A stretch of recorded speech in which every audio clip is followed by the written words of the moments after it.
कल्प वृक्ष का अगर कोई पका पकाया फल है तो वह फलश्रुति है श्रीमद् भागवत। इस संसार में ऐसा कोई व्यक्ति नहीं है साहब जिसके पीछे काल नहीं बैठा है।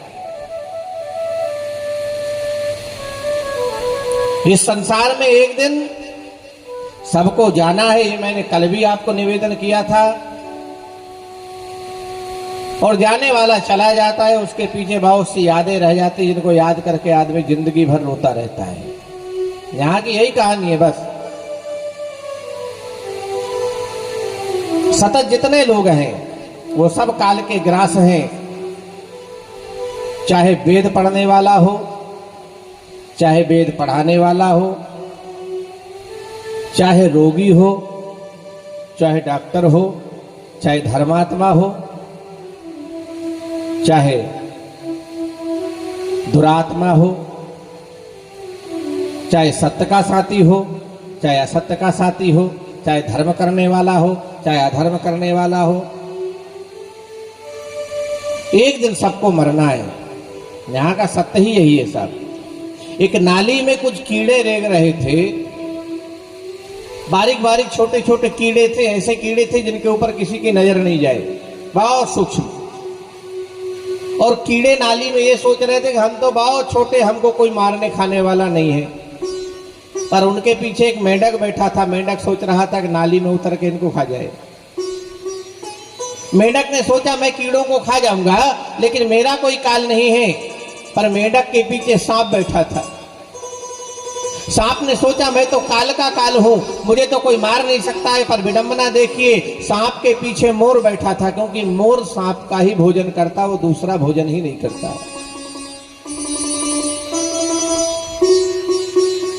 और मोर ने सोचा कि मैं सांप को खा जाता हूं, काल को खा जाता हूं, मुझे तो कोई मार नहीं सकता। मोर के पीछे सिंह बैठा था। सिंह ने सोचा मैं जंगल का राजा हूं, मुझे कोई मार नहीं सकता। उसके पीछे एक व्याध बैठा था, धनुष बाण लेकर के समय मिला और इसको मार दूंगा। कीड़े के पीछे मेंढक है, मेंढक के पीछे सांप है, सांप के पीछे मोर है, मोर के पीछे सिंह है और सिंह के पीछे व्याध है। ये संसार का नियम है। आपके पीछे काल, दुनिया के किसी कोने में चले जाओ, आपके पीछे काल सतत लगा हुआ है। और जब जिस दिन जिसकी जहां मौत आएगी, काल अपने आप वहां ले जाएगा, तुमको जाने की आवश्यकता नहीं है। कहीं भी ले जा सकता है वो।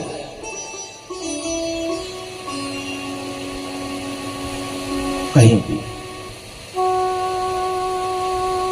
तो जीवात्मा काल के ग्रास में है। उस काल के ग्रास से छुटकारा पाने के लिए भगवान की भगवत कथा है।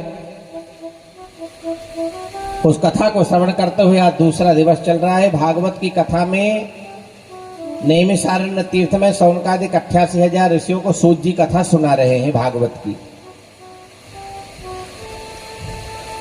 88,000 ऋषि कहने लगे, बोले महाराज भागवत सुनने का नियम क्या है ये बताओ। भागवत में भागवत श्रवण करने के नियम बताए गए। सबसे पहला नियम भागवत श्रवण करने का यह है कि असत्य मत बोलो। ये सबसे पहला नियम है और यहीं आके हम फेल हो जाते हैं। असत्य मत बोलो। दूसरा नियम भागवत का है, अधिकारी श्रोता भागवत का सुनने वाला वो होता है जो दूसरे की पीड़ा को अपनी पीड़ा समझ करके उसकी सहायता करे। अपने बच्चों के विवाह में 10-10 लाख रुपया तो कोई भी खर्च कर देता है। ये कोई मानवता नहीं है। अरे मानवता तो उस दिन हमारी सिद्ध होती है, किसी विधवा स्त्री की एक ही बेटी है और उसका पति दुनिया में नहीं है। अगर उस बेटी को तुम्हारे द्वारा कुछ सहायता मिलकर के अगर उसको हल्दी चढ़ जाए तो ये मान लो हम मानव हैं। अपने बेटे की शादी में तो 10 नहीं 20 खर्च कर दो, 50 कर दो। ये मानवता नहीं है। भागवत सुनने का सच्चा अधिकारी वो होता है